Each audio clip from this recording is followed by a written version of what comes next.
Welcome back to the NCMU podcast, where we are dedicated to raising up and equipping the next generation of nerd culture ministers and missionaries. My name is Bubba Stalkup, CEO, president, and founder of Love Thy Nerd, an organization that exists simply to be the love of Jesus to nerds and nerd culture.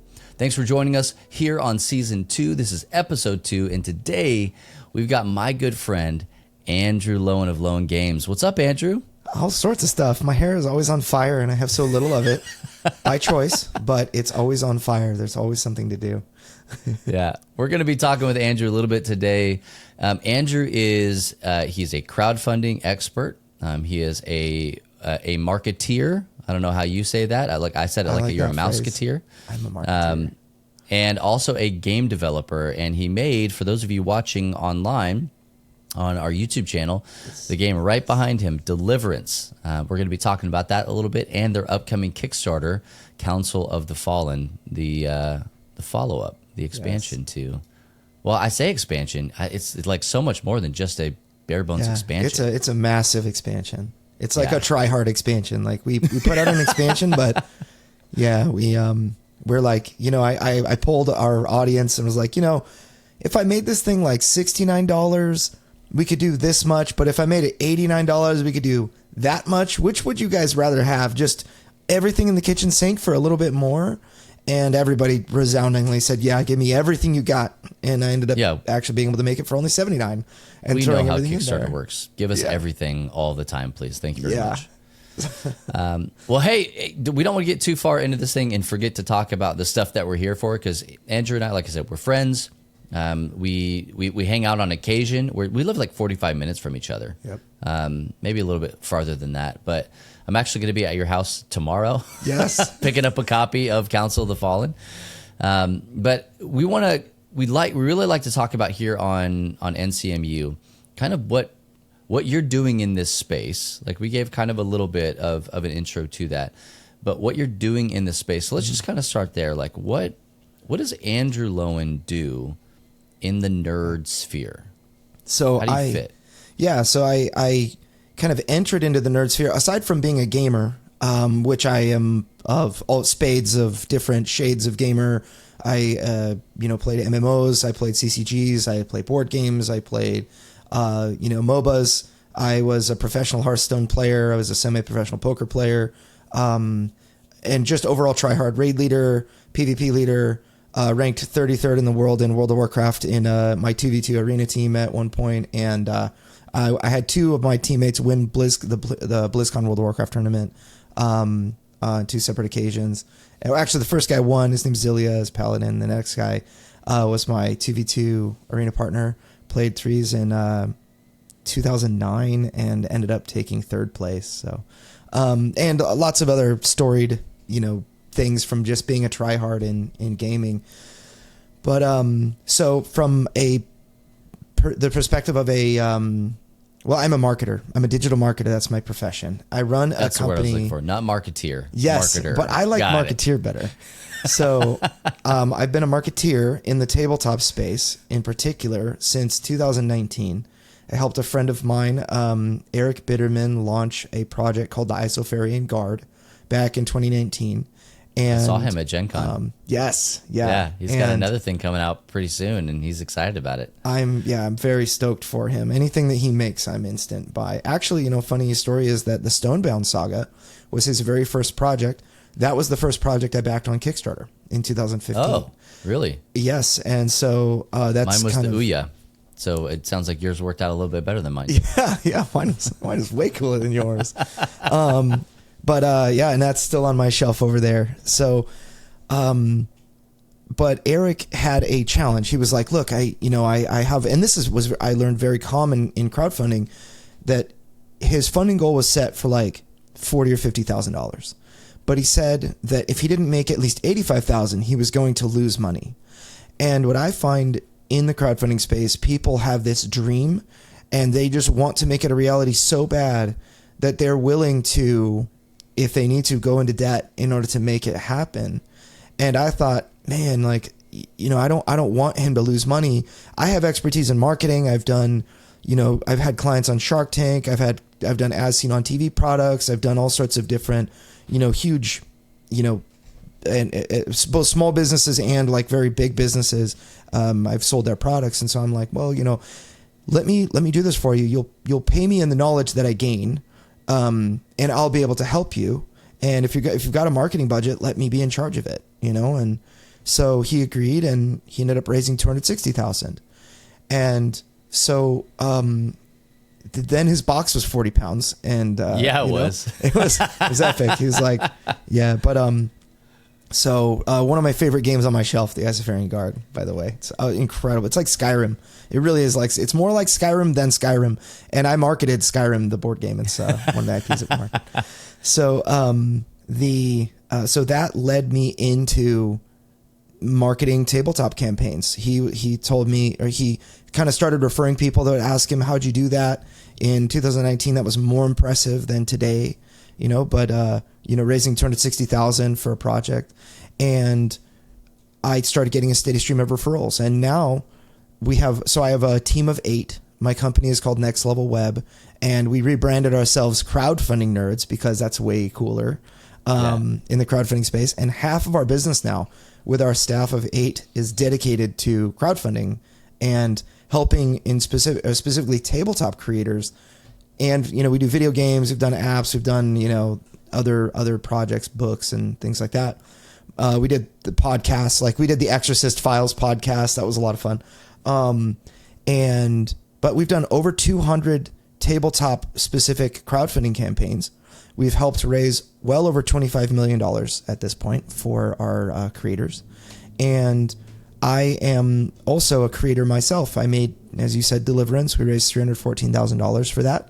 As a first-time project, we're coming back and raising more, hopefully, this September 24th. My big, hairy, audacious goal is $1 million. And, if we get $1 more than I raised before, I'll be happy as a clam.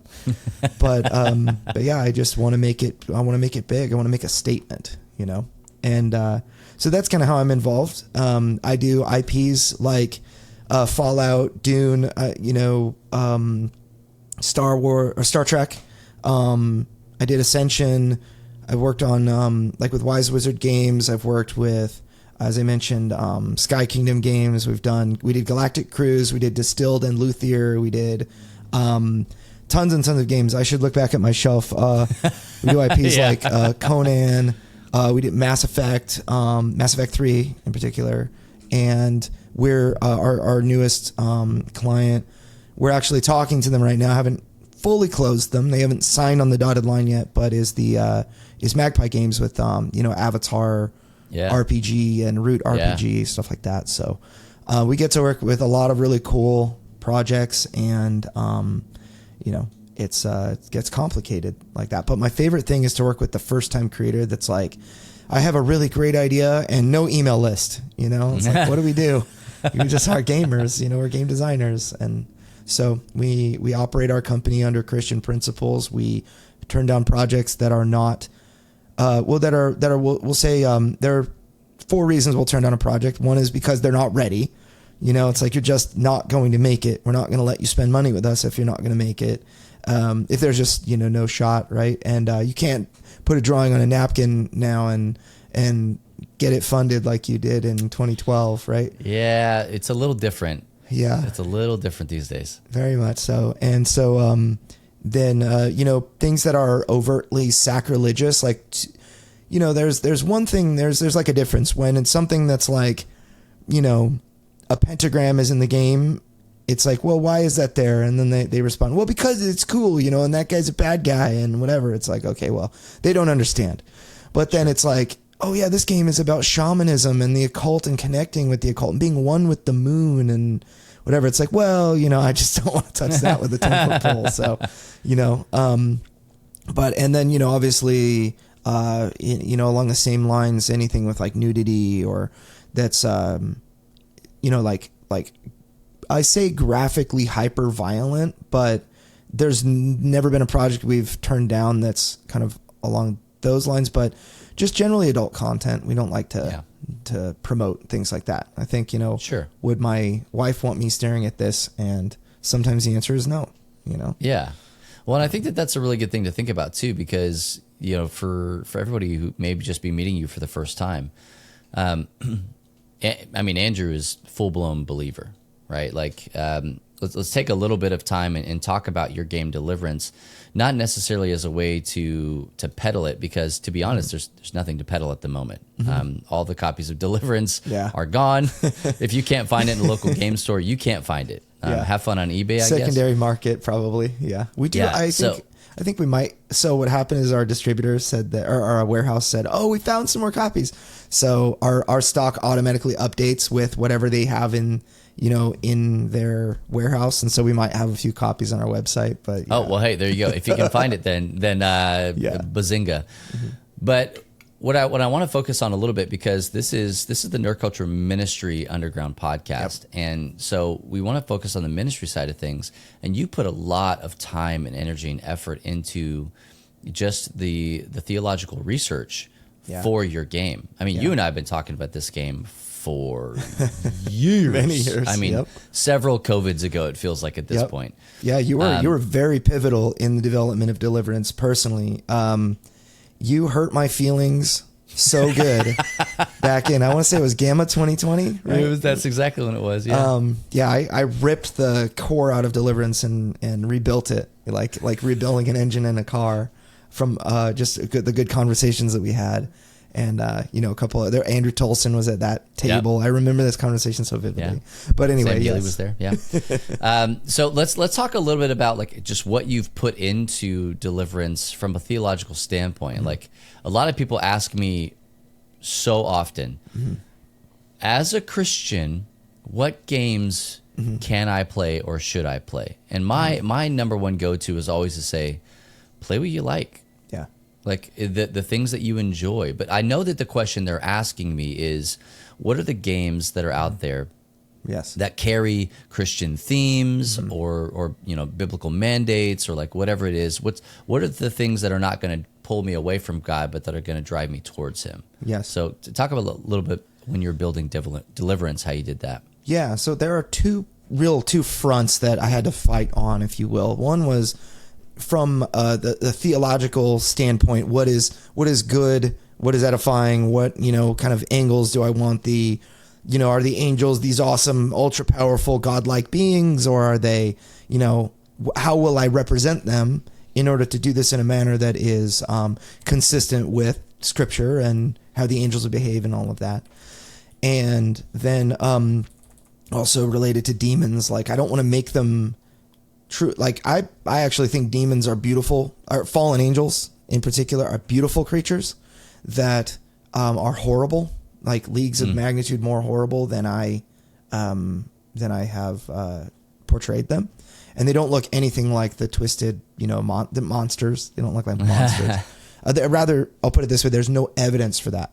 And so anyway, there's lots of like demons possessing people, and you can see the spirits are ugly. It's like Shallow Hal, though. They might look pretty, but they're really awful inside, right? But so anyway, there's that front, and then there's the other one that's like every person really needs to think about their target market and who would buy the thing that I'm making. And I think in particular for Christians, when you're making something, there's like this failure that happens from the very beginning before you even pen is put to paper, where they say, I want to make a project that glorifies God. And what does that mean to me? Well, it means saving souls, getting people into heaven that wouldn't have been there, without this project, right? And and so what they do is they make a game that Christians don't want to play because Christians are already saved. And non-Christians don't want to play it either because, keep your Bible out of my hobby, filthy Christian. And you end up with a game that Christians will back because it's like a sympathy back, but it's not really something that I want to play. Like I need to play Skyrim for the 90th time, or I need to play whatever that Legend of Zelda produces, or I need to watch the Super Mario movie because it's awesome. But I'll play the Christian game or I'll give $20 or I'll give $50 or whatever so they can make it, and it'll sit on my shelf in the shrink wrap, and I'll bust it out once or twice to learn it, and maybe take it to church game nights. But it's not really a serious thing that I want to, that I crave to play, and that's some of the other challenge. So what I did was I thought, I'm going to make a game. So what I was missing was a game that just simply, that I could play without compromise at all. Like, I wanted the most awesome experience that I could possibly get. And I wanted no compromise of my faith whatsoever. I just wanted to be like, can we do World of Warcraft without voodoo and like necromancy and stuff like that? Like, is that possible? And I'm sure it is, but there's no way you're going to get that in secular culture. It's just like, yeah, well, necromancers are cool though. I want to suck the soul out of a squirrel to power my demon Voidwalker to fight this big boss. He's like, that's just, it's like, well, I guess I can compromise a little bit, but anyway, so my thought was, I'm going to make this for Christians only.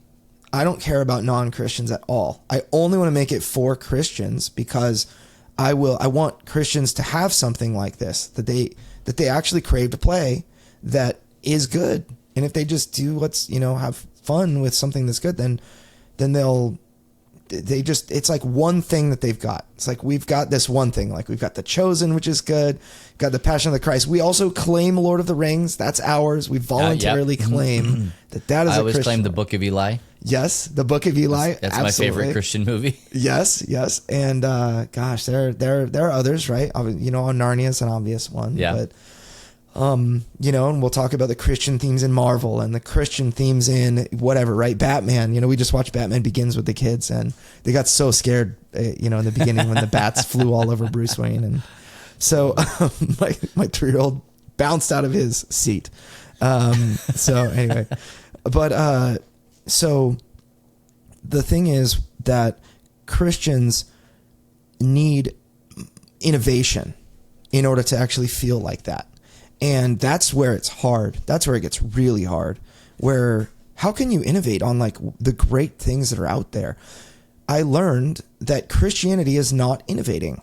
If I put Christianity into a game, a Christian will say, good, but like, where's the fun though?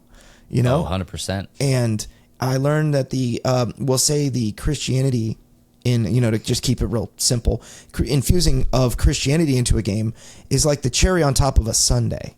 Mm-hmm. But if the sundae doesn't have ice cream on it, then it's not like, I'm not going to pay $5 for it. I'm not, I'm going to be disappointed. So the innovation and the actual meat of the game is that, the ice cream and the bananas and whatever, right? That you need. So, I had this idea. Maybe the cherry on top of a celery stick, like it's done improperly, right? Like this just makes it feel weird. Like I didn't need my orc to accept Jesus. Like what's going on here? Yeah. So that was what we did. So what I decided was we would begin with Christ's death, burial, and resurrection, and assume that everybody agreed with that Jesus is Lord, and then just tell an awesome story from there. And let's, we're going to get into this epic power fantasy of Marvel style, like you're kind of like in a way a superhero, this epically powerful angel that is just on the verge of defeat the whole time. It's like, how can we make it feel like that? And so what, we were largely successful based on our ratings. We're we're actually the highest rated religious game on all of Board Game Geek right now with an 8.6. We have twice as many 1 ratings as the next one. It's hilarious how, I don't know how we're getting all these 1s, but, so we have, very, very high ratings. We have a huge player base that is half of them are like Christians, Catholics, pastors, priests, and, whatever. And the other half are like Satanists, Wiccans, atheists, agnostics, and everything else. And it's like, why did that happen? Well, it turns out that when you make something that is excellent, that doesn't proselytize, that doesn't try like overtly to be like, hey, mission 3, you've got to repent in real life before you can go to mission 4, or, we're going to teach you how to, accept Jesus, and the sinner's prayer is the game and whatever. That's how you win. Yeah. You don't win unless you accept Jesus. Yeah. And by the way, it's just Catan with a different skin on it. And by the way, it's like, why wouldn't I just play Catan? But anyway, so we, when the non-Christians saw this and actually kind of saw that I did everything we could to like demonstrate the product to people so they could actually get hands on and stuff. When they actually saw that there wasn't like a come to Jesus moment, but I mean, we have like 250 Bible verses in the game. We've got stories like Jesus is your commander in chief. He's on the box cover with the nails in his hand, the holes in his hands and everything. We did not shy away in any way from this. We like our we've got like princes, like fallen princes, like Baal the Silent. We straight up included like 12 verses on the back of Baal's card that are just pulled straight from Elijah and the 450 prophets of Baal story. And so there's a lot that people learn. And I've had many non-Christians tell me, I have read more Bible playing this game than I have in the last 20 years. And it's just because what we did was we kind of made them feel safe, like they could engage with the greatest lore base in the entire world without also being preached at or condemned for their lifestyle or whatever. And even the people that are kind of our opponents, if you will, they only have really kind of like strings to grasp. They're not able to say like, these people hate us, because we don't. We don't. But we're just, you don't need to compromise. And at the same time, I don't need to cast judgment on the game doesn't need to be the minister. I am the minister. I am holding this box that will enable me to minister to people. And it could be Catan, it could be Marvel United, it could be whatever. But I'm kind of made that decision that the box itself is not the minister.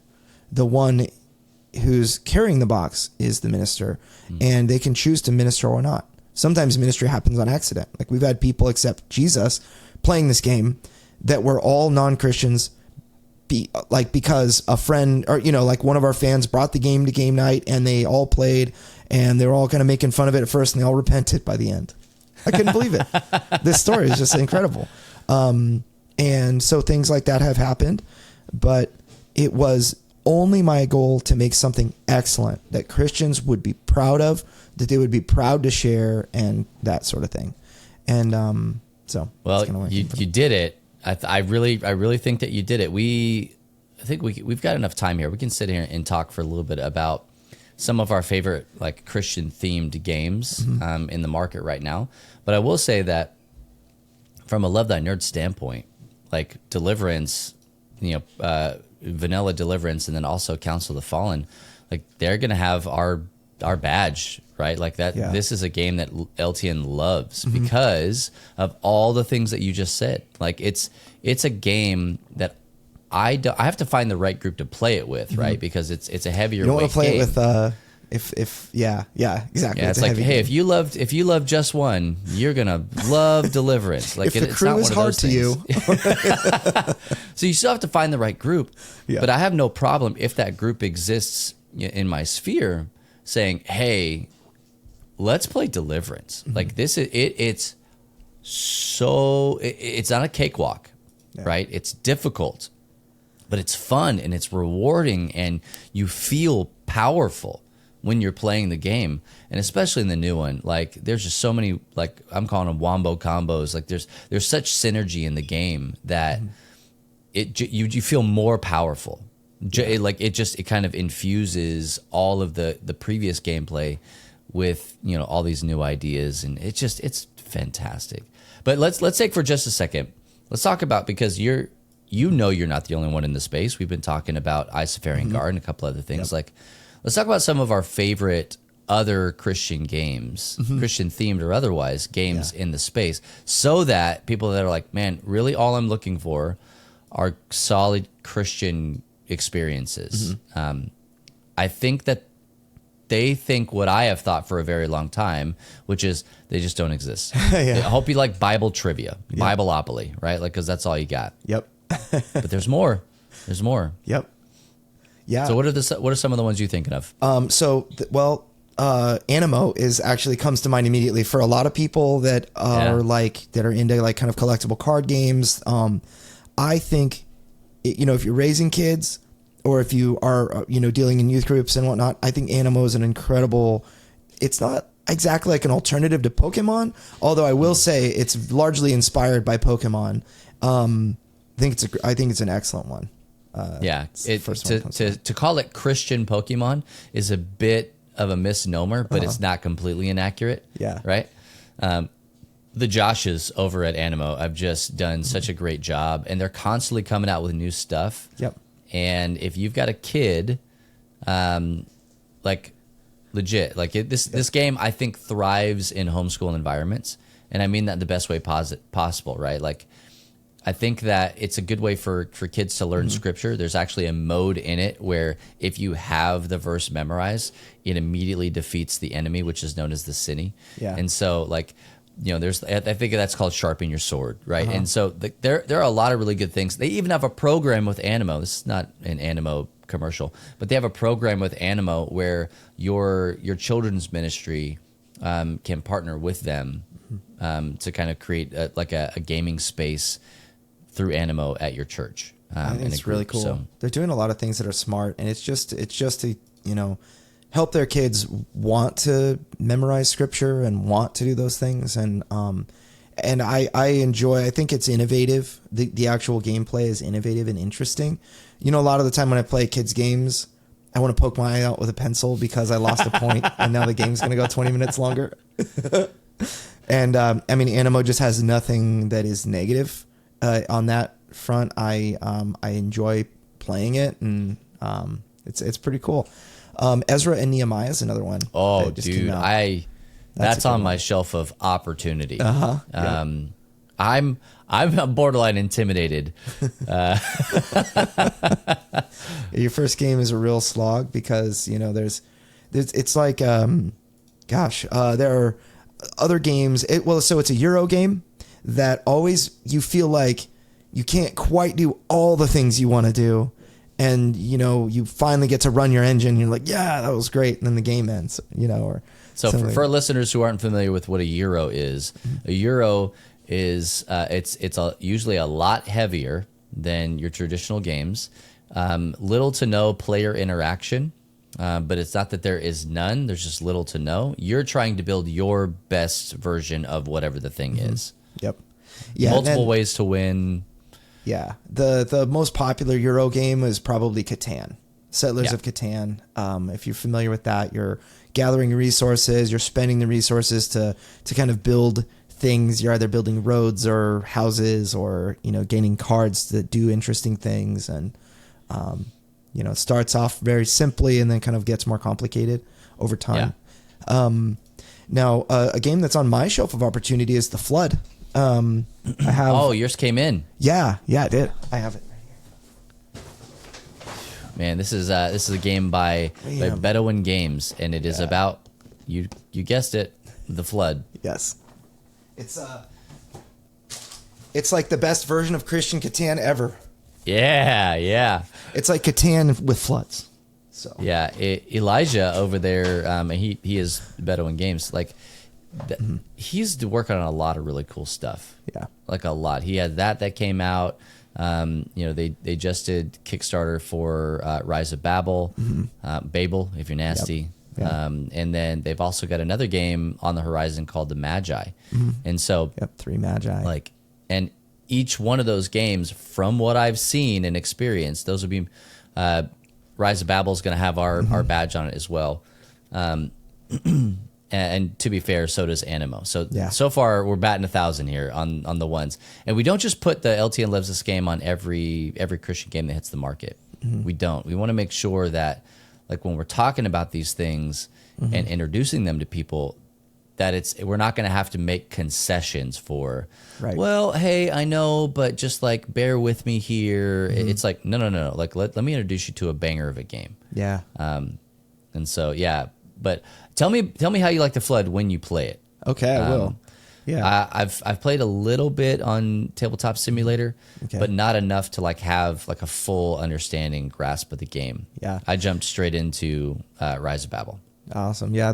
I am naturally a negative. Like I think about the negative things first, which is something I always try to come from a place of positivity, but I'm always thinking negativity, like things I don't like, and they're always, I'm one of those salty gamers that's like, oh, I hate this, I hate that, as I'm putting 20 hours into the game or whatever. It's like stupid this, stupid that, and, so I always have to try to watch that, for myself. But, I think that the quality of components in the Flood is really incredible. Yeah. And honestly, if I were listening to this podcast wondering, should I get this or that, like buy the Flood immediately, because the amount of money and effort that went into that box, I don't know that it's ever going to get reprinted. It's like I actually got to market the Flood. I got to market the Flood. I got to market Babel. I got to market, a lot of other good games. But yeah, the Flood is one that I think has a limited print run, and it's just not going to get reprinted. It's too expensive. And if it does, it'll get reprinted in some other form that is more cost effective. You've got like a magnetically closing box that has shelves Flood in the it. Dice game. Yeah. Yeah. It'll be. So. I think commissioned. I see that over your shoulder. Yeah, that's the granddaddy of games there. That's my man. Yeah, our friends over at Kara Games that unfortunately had to close down. Yeah, because it wasn't working out for them. But that doesn't mean that the game wasn't great, right? Yeah, I want to say they were in business since 2015 or something. That feels like that. about right. And I helped them with the commissioned the Call expansion. They raised like 40,000, and that was like breathed new life into their company. They were actually able to get another printing of the commissioned done in addition to the Call expansion. And yeah, I think they just Pat's got like a full-time military guy. Yeah. And really the amount of time required versus the amount of return and cost and other things, like they really couldn't put in the time in order to sell through their stock and everything to make it worthwhile. Yeah. So, I think, they probably laid it down for a little while, but maybe not forever. Hopefully they pick it back up because, I mean, they had that one, and I see you got Soul of the Empire down there also. But commissioned it's reverse pandemic. That's the best way that I can explain it. You are you are trying to spread Christianity through, ancient Israel in that world. And so like it's so good. And again, brutal. I remember ironically enough, I lost because of a local flood. Yeah. Like that was one of the cards I drew, and I was like, turn 3, we're dead. So sorry, future Christians, you don't exist anymore. It's like, awesome.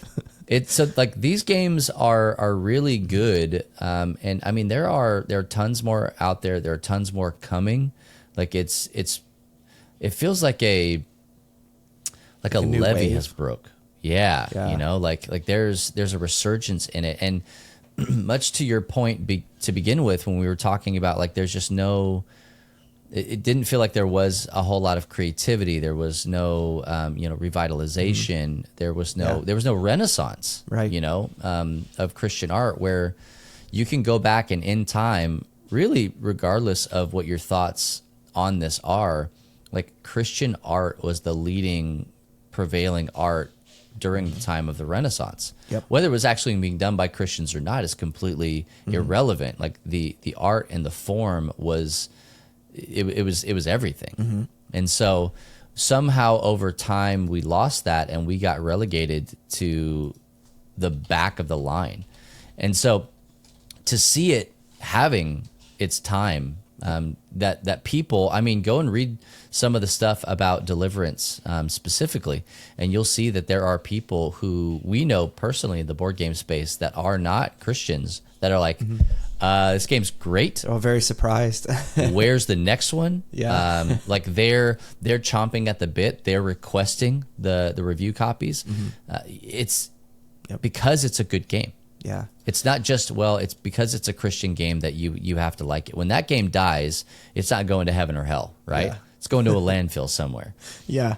but the impact. I think that like the complete version of Deliverance is in heaven. I just can't wait to get there and be like, what does the real one look like? Yeah. Michael's like, you can't wait to play his scenario, right? Yeah. It's like, I had brown hair, not blonde, you know. He's got like his eyeballs everywhere and stuff. It's like, yeah. Well, so that's an interesting thing. We got a couple more minutes left. Like, let's talk about Council of the Fallen, your new upcoming Kickstarter. And also, like, we talked about briefly we talked about the theology that you put into the game, but there's also a level of fantasy as well. And so kind of, how'd you get there? That's something. So fantasy, what I learned was fantasy is extremely, extremely hard to make in a Christian anything. The reason for that is because you do anything wrong and everybody wants to crucify you. You know, it's like, or it's like worse than, it's like you put a little leaven in it and and you say it's Christian, it's absolutely worse than anything else that exists in the market because it's deceiving people and whatnot. And so the way that in fact, all of these games that we've talked about, they're really they're all historical themed, right? All the games that we just mentioned, every single one of them historical. That's because you can take a story in the Bible and just kind of make a game around it, and nobody wants to, protest your funeral. And but if you go fantasy, it has to be a complete allegory. We mentioned Isofarian Guard, which I think is an amazing Christian game, but it doesn't call itself a Christian game. It just has, there's this allegorical, the king is coming back, and you've got like the Stonebound are kind of like these. It's almost like a revival of faith in the world of Isofar, right? And Telios, which is the world. And that game. But I went just straight on the nose, and I'm like, this is a Christian game. And by the way, you're Michael the Archangel, and your broadsword has glowing runes on it. And so the first thing is like the angels themselves. I could not represent the way that they accurately look. If you look at the Bible, angels are never mentioned with wings. They're mentioned as men, like the men at Sodom and Gomorrah, the men at the terebinth tree in Mamre that met Abraham. It was Jesus, a pre-incarnate version of Jesus, and two men who were with him. They don't have two wings. Never will you see in the Bible an angel with two wings. You hear about an angel. It's always generally male, and it has a trumpet or whatever. It stands with 1 foot in the sea, 1 foot in the land. It's like this massive monster. I'm thinking like a Colossus angel. Or they have 6 wings and they're like wheels within wheels and like freaks, these godlike monsters that make you, and even like the regular angels, like you fall down and worship like, in fear or whatever. It's like, okay, well, I don't want to make angels like that. How can I, like, what do I want, with the angels? And so we are as biblically accurate as we can be, given what, wherever the Bible is clear on something, where we try to be, theologically sound. But then wherever the Bible is silent, for example, it doesn't say the angels don't have wings.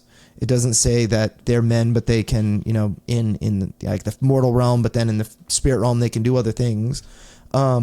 So we take creative license where the Bible is silent, and we try to use, I'll use the term tropes, but another phrase would be like commonly understood things, like society understands. Like if you show an angel with 2 wings, then that's like, yeah, that's an angel, right? If you show this monster with 6 wings, it's like, okay, what's that? The general everyday person doesn't really know what that is. And it's certainly not something that I can relate to. So what I wanted you as a player to kind of almost see yourselves in the angels. And I realized that the Bible says heaven is filled with people of every tribe, nation, language, and tongue, right? Or whatever, the tribe, nation, kindred, and something or other. And I thought my angels in this game should represent the people playing them. And if people of every culture are represented in heaven, and the Bible's clear about that on multiple occasions, then let's make these angels look like people. And I know that is biblically inaccurate, but it's on purpose. It's allegorical on purpose. And so whenever we do something, and same thing like with the demons, for example, they're monsters, they're, the meddling imp has like the pitchfork and the tail with like the pointed. He looks exactly like the thing that you would think a demon would look like. Yeah. Right. And it's like Stitch, with a pitchfork. And, you've got like, the Sandman and other, so we draw from, like things like, I don't know, grim fairy tales or, other types of, like the Abomination actually draws some inspiration from the Oni, the Japanese, demon. Yeah. Oh, I see it now. Right? Yeah. Yeah. You look at his smile, the smile, but, there are a lot of cultural, actually the Sandman came straight from the Metallica song. Just so you know, but you've got like this story of the Sandman who puts you to sleep and that kind of thing, right? And lots of other like the Boogeyman and other things like that. We've had the different demons inspired from these cultural folk tales, and so I wanted to infuse without also infusing, let's say, pagan religions or anything like that. We're very purposeful about what we include and what we don't.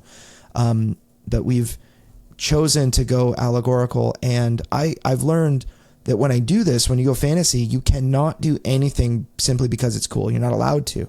Good Christians will call you out and say, hey, for example, like we have a status effect in the game called blessed. Can demons get blessed? And the answer is there's no rule in the game preventing that from happening, but there's no effect in the game that allows that to happen. Sure. So the answer is no. But there are these little checks in a Christian spirit that will say, hey, is this possible? Is that possible? We had to really dive deep and every single nuance of the game. Like there is a reason that it exists. There's a reason this is called this thing. We're not allowed to do it because it's cool. We have to have a reason. Now it's possible that people could disagree with us. We're going to have good Christians disagreeing with our interpretation of things. I've had people tell me, no, your angels are not allegorical. It's too close to home. They're definitely not allegorical. It's like, well, I made this and I say so. And they're just like, nope, it's not. I was like, okay, well, I can't get everybody to agree with me, but I can at least have a reason for why I did it that way. And that's something that I can hang my hat on. Like I did my best.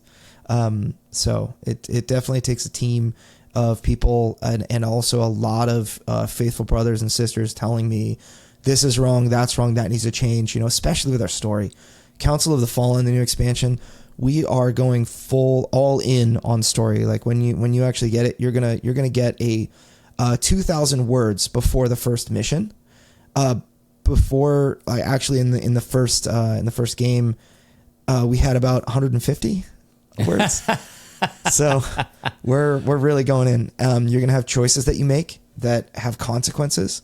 And there's just has to be more written there. We are going further into like the mortal realm and what's happening in the mortal realm. And it's something that people were complaining about. Like you see what happens in the spiritual realm with the angels and the demons, but the mortals are like sideshow, not really focused on as much. Even though they are involved and the angels are trying to help them. So now we have named characters now and we're doing other things like that. So, it's a lot harder, especially when you're writing for the devil. Like that's something I do a lot. I write lines for the devil and it's like, what's he doing? He's like the smartest. It's so weird. It's like he's the smartest being ever created, the most clever being ever created. And he's the dumbest being ever created because he rebelled against God. Like, are you an idiot? Yes, you are. Your IQ is 900, but you are an idiot. Anyway, and I have to write lines for this guy. So how can I portray him as being extremely clever, but at the same time also just completely base psychotic, Yeah. So it's been a lot of fun. So he has this elaborate plan that he knows is going to fail. And you've got extra characters in this game? Brand new characters? Yeah. We're doubling the amount of angels that you get in the base game. That's wild. Yeah. There are actually going to be 9 playable characters in this expansion. And yeah, they're all, we actually have 10 minis because Ariel has a pet. His name is Nezi, Nebuchadnezzar, the winged lion. He's awesome. And so is she. We've actually, this is one thing that we did with Ariel and Nezi. Originally, we set Ariel as kind of the superior and Nezzy as the inferior, the pet and the kind of almost like a man and his dog. You've got the man is the leader and the one that's more valued, right, than the dog. But it actually theologically we were having a lot of problems with it. So we turned Nezzy into a living creature that's an ally of Ariel, and then they're working together, and then it worked. It's like certain things we're just kind of feeling out and trying to make sense, and there are a lot of theological reasons for that, but we have to wade through all of it. It's complicated, and it's sometimes just really demoralizing. But I'm telling you, man, like the game is beautiful. That's one of the things that I've heard from so many people is that like the TLC that you put into all this, the first thing that's going to grab people is the art, and that's what's going to get people to kind of test it and try it out, right? Even if they're uncomfortable with the theme, they might be like, oh, this is, I just want to touch these angel pieces. I just want to, even the acrylics, right? Like not even the minis, like everything about it is gorgeous. We haven't talked at all about the art. Do you want to plug the artist real quick? Our artist is actually, he's freelance, but he works basically full time for us. His name is Dan Maynard. We have another artist, Johan Boysonet, who did like Lord of the Rings, Journeys to Middle Earth, Chip Theory Games, Elder Scrolls, and he was like our map maker. He did like Mansions of Madness and others. But Dan, this is really like his first major project that's ever been released. And that's one of the ways that I wanted to innovate, is that mechanically you can innovate, and we have some innovation there with like the darkness track, the way you can't just smash your most powerful attack every chance you get and win. You'll lose. The game forces you to pray. Right. Yeah. The prayer system. Wild. Yeah. People will tell me, oh yeah, I feel like I know how to better fight spiritual warfare in real life. I need to pray. Like you cannot win without prayer, and it's really cool. But so the mechanical innovation is one thing, but then the thematic innovation, like, your angels fighting demons, and it's a Christian kind of theme. That's probably not on your shelf right now. And then there's the art and presentation, like there's innovation there. And we really tried to make it so that the art was very forward. Not only are the angels, very nice looking, but they're also 6 inches tall. On your art piece, it's like half your character card is the art of your angel. It was, things like that were very important. I wanted you to like be able to kind of drill into that with your eyes and see, pardon the pun, but like Easter eggs everywhere, like Michael the Archangel's got Psalm 44:1 or Psalm 44 verse 1 and 2, like emblazoned across his chest as a tattoo, and you can read it if you look close. I mean, if you guys haven't had a chance to get your hands on this, you definitely should. Quick plug, it is in beta right now on Board Game Arena. Yes, so it's actually an alpha, but will be moving to beta very soon. So alpha is a private test that you have to be invited to, which if you jump onto one of our social media, like our Discord, our Facebook, our email list, you can email Andrew at playdeliverance.com or jump into one of our communities. You can request access to the alpha if you like Board Game Arena, and we'll do that. We have like 500 players already, and they're having lots of fun. And we're going into beta within probably, I think, 2 weeks we'll be in beta. Then it'll be open for everybody to play. We're already like within the top 200 games on Board Game Arena in alpha. That's wild, right now. Dude. That is so crazy. Yeah. Like there's so many opportunities for you guys to get in and get involved and experience these things. And also if you want to have Andrew come to your church or your event or whatever, please contact him. He just gave you his email address. We'll give it to you here again in just a second. Talk to him about these things and how maybe your church or your community can better love and serve the people there in a religious and Christian perspective through tabletop gaming, because it absolutely can happen. These games start ridiculous conversations, and they get people involved and really just comfortable with being around Christian themes. I mean, if you're talking about Deliverance, being a catalyst for salvation, like I don't think in your wildest dreams you would have thought that would have happened. No. Maybe in your wildest dream. Yeah. But like maybe like a fever dream. Yeah. But it's like something I didn't think was realistic. Just never, just so much. I mean, this game could possibly be the only Bible somebody ever reads. And like to think about that and to think about the impact that can have, something as stupid and innocuous as pushing little pieces of plastic and cardboard across a table can have eternal kingdom impact. Like, this is where we are. This is nerd culture ministry. Yep. Yeah, I believe that, playing a tabletop game with someone is as intimate as sharing a meal with that person. And what I love about tabletop gaming is that it breaks down barriers. So I can play a game with an atheist and identify myself as a Christian, and he identifies himself as an atheist, and we have a great time. And it's like, what do you think about angels? And he's like, I don't know about angels, but I heard this one story. And, we just, the conversations that we have are so fun. And at the end of the day, like if, they're one political affiliation and I'm a different one, and they're very different lifestyle than me, it doesn't matter, because we have this commonality that we're sharing across the board game table. And I mention it being as intimate as a meal, but it's like, imagine a meal without technology where you have to look at each other for 45 minutes or whatever. That's what I'm talking about, that level of intimacy, and you're not bored. You're talking to each other, you're joking with each other. And at the end of the day, it brings people closer. And so to have, whether that's Catan or a game like Deliverance, it will do that. But then when it's Deliverance on the table, it kind of takes the conversation in a really interesting direction. You have the opportunity, if you want to say, there's this cool thing, or there's this little hidden mechanism in Deliverance where every prayer card has a different Bible verse on the back. I call it highly thematic flavor text that you can read optionally, but that actually pertains to what the effect on the card does. So you can't see the front side of the card, which has the ability on it. But if you're really torn and you're not quite sure what to do, should I pray? Should I attack? Read the back of that card. It will give you a clue. It's like, if you need to heal, then, I cried out to you, my God, and you healed me. Dude, it's like, I didn't even know dude. that. Yeah. I didn't even know that. People were telling me, it's I could just memorize the backs of all of these cards and I would know. Shoot. You could, yeah. I think that's called a feature, not a bug. You get a lot of candy at Vacation Bible School if you did. Yeah.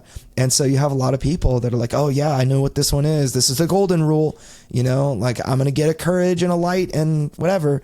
It's like, you just read, do unto others as you would have others do unto you. And it's like, that's pretty good, So dude, that is so cool. I can't speak highly enough about this game. And I mean, if you can get a hold of it, get a hold of it. But hey, good news. Mm-hmm. There's a Kickstarter coming up. Andrew, tell us how we can get involved with that. Yes. So we are going back to Kickstarter September 24th. We are trying to blow up. I want to be the second largest crowdfunding campaign behind The Chosen that is in like the Christian realm. And we're really working hard to get there. So if you like these types of tabletop games, and you want to support, like we're looking to, as I mentioned early in a podcast, make a statement. You can go to playdeliverance.com and you'll see the link to Council of the Fallen. That's our landing page you can learn all the things about the game at playdeliverance.com. You can find Council of the Fallen there and sign up for our email updates and that kind of thing. But that is where to go. You'll be able to find the links to our Discord, our Facebook group, etc. But yeah, hope to see you guys part of the community. We have very active communities that are really excited. If you want to find a game on Board Game Arena, we've got a lot of people that will play one with you, that will teach you how to play on Tabletop Simulator if that's a thing that you do, and we'll answer questions for you as well. So, yeah. Man, that is phenomenal. Hey, Andrew, thank you so much for joining me here today and for being a part of the NCMU podcast, and for being a good friend and making great games, man. I appreciate so all awesome. Of it. Hey, I have one more thing. If you don't mind, I want to plug one more thing. If you guys are Deliverance fans, or if you want to become a Deliverance fan and you're going to Strong Tower Con, here we September 6th through the 8th, we're going to have a booth at Strong Tower Con. You can play Deliverance there. But also, we're doing a raid That is the entire room against me. We'll give you a character that you can play and everything like that. And you will have to work together with, I think it's like 32 people to beat me, the boss. And it should be a lot of fun. And that's Saturday night. So we have a Learn to Play Deliverance event that's going to be at like 5 p.m. to 7. And then the raid will happen at like from like 7:30 to 9:30 on Saturday night. So should be a lot of fun. And if you like the idea of slaying demons by the righteous power of God and delivering the saints from evil, then this is the event for you. Yeah. All of Love Thy Nerd staff is going to be there. That's an event that we're partnering with too. And so like, come hang out with us, hang out with Andrew, get absolutely romped, I'm sure, in that raid. It is not going to be easy. Yeah. It's just not. We'll have some surprises. It's definitely going to be a special event, like kind of a one-time thing. Maybe we'll travel around, do raids here and there, but yeah, we definitely want to blow it up and give people just a real memorable experience. I have no idea what it's going to be like. I cannot wait. Like I can't even wrap my head around how that's going to work. But I'm like, we're talking about it internally a lot. Like, hey, you guys are going to that thing, right? I was like, yeah, we're all going to that thing. That's so cool. Schedule anything. Yeah, I'm gonna bring extra games. If we have to, we will set people up on the floor and we'll play 50, 60 players in that room. It'll be so hot and stinky, and we're gonna be having some fun, So a true gaming experience. Yes. Right? Yeah. Awesome. Oh man. Well, hey, we're gonna get out of here. But again, thank you, Andrew Lowen of Lowen Games and Crowdfunding Nerds, for being here. Make sure you go and check him out on all the places that he said, and also playdeliverance.com if you want any more information on the game itself. Yes. Hey, join us next time for another exciting, hopefully, and informational episode of the Nerd Culture Ministry Underground. And we want to let you know that if no one else tells you this, just remember it's true. Jesus loves you, nerd. There it is. Love it.